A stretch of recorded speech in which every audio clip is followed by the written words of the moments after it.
जय हिंद साथियों। साथियों, लगातार लोगों के मन में एक प्रश्न चलता है कि जैसे भारत और पाकिस्तान कभी एक हुआ करते थे, तो क्या श्रीलंका भी कभी एक था या फिर श्रीलंका भारत का नहीं हो पाया कभी? ऐसे क्वेश्चन चलते हैं। मुझे किसी ने पूछा तो मुझे लगा हो सकता है कि काफ़ी लोगों के मन में ये बात चल रही हो, तो हमें लगा इस पर एक वीडियो बनाते हैं और आपको समझा सकें कि ये जो श्रीलंका है, जैसा कि आप ये देख पा रहे हैं, ये आपको श्रीलंका दिखाई दे रहा है।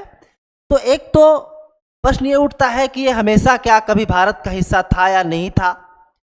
दूसरा ये है कि जब भी आप इंडिया का मैप खोलिए आपको श्रीलंका जरूर दिखाई देगा, कोई और दिखाई दे या ना दे राष्ट्र, लेकिन ये श्रीलंका आपको जरूर दिखाई देता है। ये जो श्रीलंका आपको दिखाई दे रहा है, तो एक तो मैप में हमेशा श्रीलंका क्यों दिखाया जाता है, दूसरा कि क्या जो है श्रीलंका कभी भारत का भी हिस्सा था या फिर क्यों नहीं हो पाया भारत का हिस्सा, ऐसा क्या कारण है, तो हम समझेंगे। बहुत ही दिलचस्प टॉपिक है इस वीडियो में। जितने भी साथी हमारे साथ जुड़ रहे हैं, आप सभी को मैं जयेश पांडे बहुत बहुत स्वागत करता हूं। साथियों, आइए शुरू करें। जैसा कि आप देख पा रहे हैं, ये आपको श्रीलंका का मैप दिखाई दे रहा है। ये भारत है और भारत के साथ जब भी आप मैप देखते होंगे आपको श्रीलंका जरूर दिखाई देता है। वही श्रीलंका जिसके बारे में बात की जाए तो जिसका उल्लेख रामायण में भी मिलता है।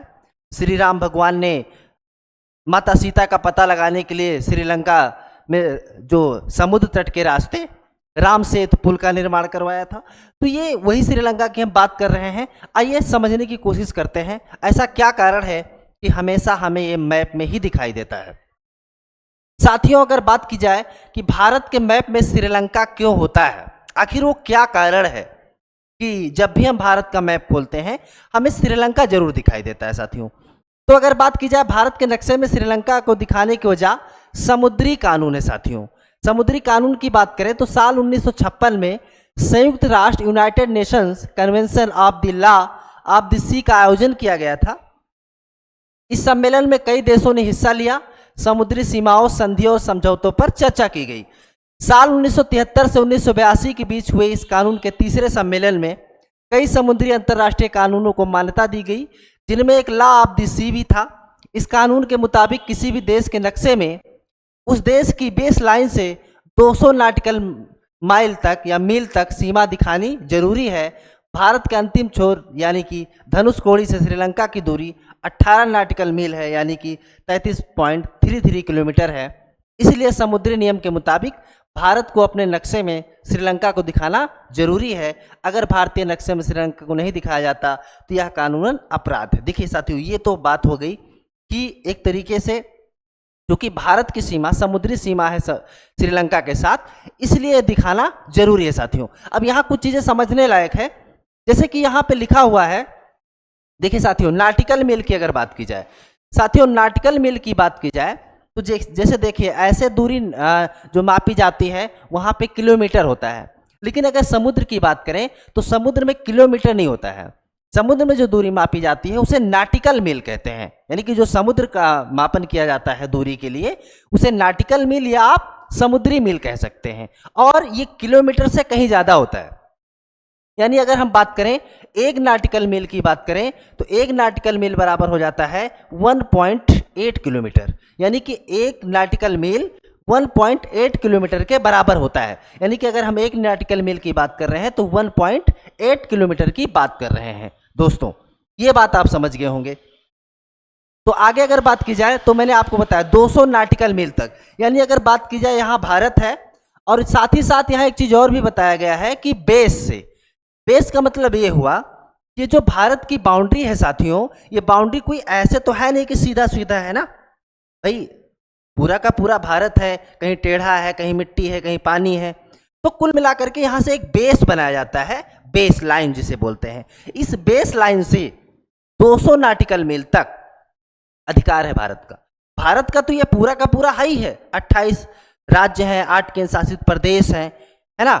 इसके अलावा समुद्र में भी भारत का अधिकार है। कितना? 200 नाटिकल मील तक। और उस 200 नाटिकल मील को मापने के लिए हम नाटिकल मील से मापते हैं, और जब भी मापन किया जाएगा तो एक बेस लाइन बनाई जाएगी। भाई अगर बेस लाइन नहीं बनाएंगे तो तिरछा मिर्चा हो जाएगा ना, सीधा नहीं रहेगा, इसलिए बेस लाइन का प्रयोग किया जाता है साथियों। तो ये कानून है जो मैंने आपको बताया, ऐसा इसलिए भारत के मैप में हमेशा श्रीलंका को दर्शाया जाता है साथियों। आइए इसमें हम आगे समझते हैं।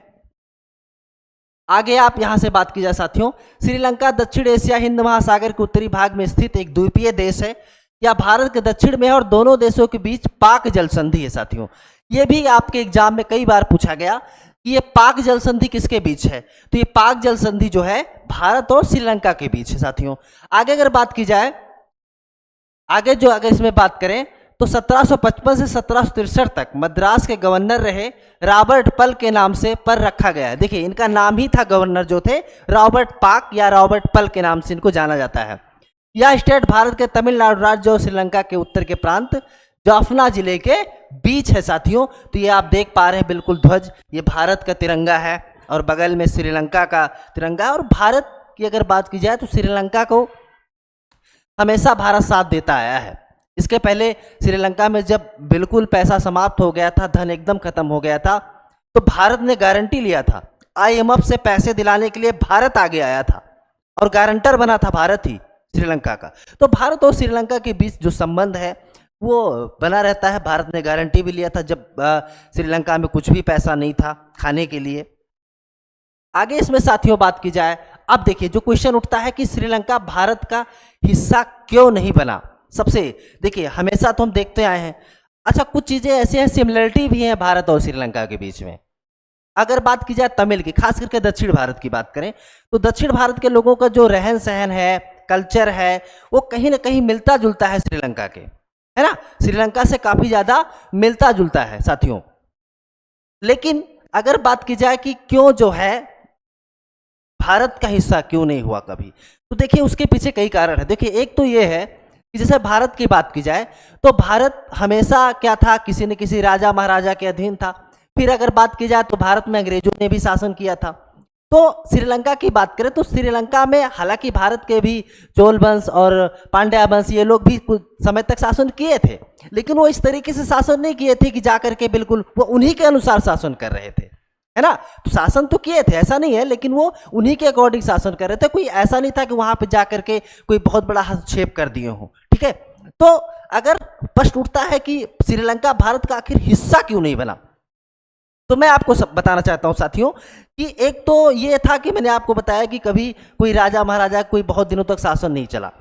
दूसरा ये है कि कुछ चीजें सिमिलरिटी हैं, लेकिन जब भारत गुलाम था अंग्रेजों का, तो देखिए ब्रिटिश हुकूमत भारत में भी की है और श्रीलंका में भी की है। तो 1947 में भारत स्वतंत्र होता है और 1948 की अगर बात करें तो श्रीलंका स्वतंत्र हो जाता है 1948 ईस्वी के अंदर। तो एक तो मैंने कहा कि देखिए दोनों क्या है, राष्ट्र अलग अलग हैं, बेशक वो आपको एक ही साथ दिखाई देता है साथियों। आइए हम आपको थोड़ा सा और दिखाते हैं। देखिए ये आप देख पा रहे होंगे, ये आपको जो दिखाई दे रहा है श्रीलंका दिखाई दे रहा है, ये है आपका अंडमान निकोबार द्वीप समूह साथियों। एक चीज आप गेस कर गए होंगे कि इतनी अधिक दूर है। अगर बात की जाए अंडमान निकोबार द्वीप समूह की तो लगभग 1800 किलोमीटर है ये। मुख्य भूमि की बात करें तो 1800 किलोमीटर है। और वहीं अगर बात की जाए श्रीलंका, भारत से श्रीलंका की दूरी तो 50 से 55 किलोमीटर है। एक द्वीप में है श्रीलंका बसा हुआ, देख पा रहे होंगे, एक द्वीप है और एक द्वीप क्या है, अंडमान निकोबार द्वीप समूह है। ये भी द्वीप है, तो ये भी पूरा द्वीप है, ये भी एक द्वीप है, लेकिन अंडमान निकोबार द्वीप से नजदीक है श्रीलंका, लेकिन चूंकि भारत का हिस्सा नहीं है। एक वो स्वतंत्र राष्ट्र था पहले से, फिर ब्रिटिश हुकूमत ने राज किया, उसके बाद जो है श्रीलंका स्वतंत्र हो जाता है और फिर आज़ाद हो जाता है साथियों। तो श्रीलंका की स्थापना यूरोपीय उपनिवेशवाद के बाद एक स्वतंत्र राज्य के रूप में हुई थी, जिसके पहले यह द्वीप एकल राजाओं या कई राज्यों के अधीन एक राज्य के रूप में कार्य करता था। इस राज्य ने दक्षिण भारतीय राज्यों के साथ लगातार युद्ध किए साथियों। तो श्रीलंका के बारे में हमने बताया, चूंकि एक अलग स्वतंत्र राष्ट्र था पहले से ही। और अगर बात की जाए श्रीलंका की साथियों, तो देखिए श्रीलंका में सिहल है ना, सिहल जनजाति सबसे ज़्यादा वहाँ पे पाए जाते हैं लोग। हिंदू आबादी भी है श्रीलंका में, है ना, हिंदू आबादी भी है, शांति प्रिय लोग रहते हैं। अब वो काले गोरे का थोड़ा सा तो अंतर रहेगा ही, चूंकि भौगोलिक क्षेत्र अलग है है ना, भारत का अलग है वो है, लेकिन कहीं ना कहीं दक्षिण भारत से मिलते जुलते हैं। आप कल्चर में देख लीजिए, रहन सहन देख लीजिए, भौगोलिक दृष्टि से बनावट देख लीजिए, तो कहीं ना कहीं दक्षिण भारत से मेल जोल है साथियों। लेकिन चूंकि श्रीलंका एक अलग राष्ट्र है और वो कभी भारत का हिस्सा नहीं हुआ था साथियों, तो एक छोटा सा वीडियो था जिसमें हमने आपसे श्रीलंका के बारे में बताया कि क्यों मैप पे दर्शाया जाता है। तो मैंने आपको कहा चूंकि भारत की सीमा समुद्री मील जो है वो श्रीलंका के साथ लगती है, और ऐसा ना करना मतलब मैप में ना दिखाना श्रीलंका को एक अपराध हो जाएगा, इसलिए उसको दिखाना जरूरी हो जाता है साथियों। इसीलिए श्रीलंका को हमेशा मैप पे दिखाया जाता है साथियों। तो बस ये वीडियो था जिसमें हमने आपसे चर्चा किया। कैसे लगा हमें अपनी राय जरूर दें, और अगर नए हैं साथियों तो एक बार सब्सक्राइब कर लीजिए। तो मिलेंगे आपसे बहुत ही जल्द अगले वीडियो में, तब तक के लिए आप सभी साथियों को बहुत बहुत धन्यवाद।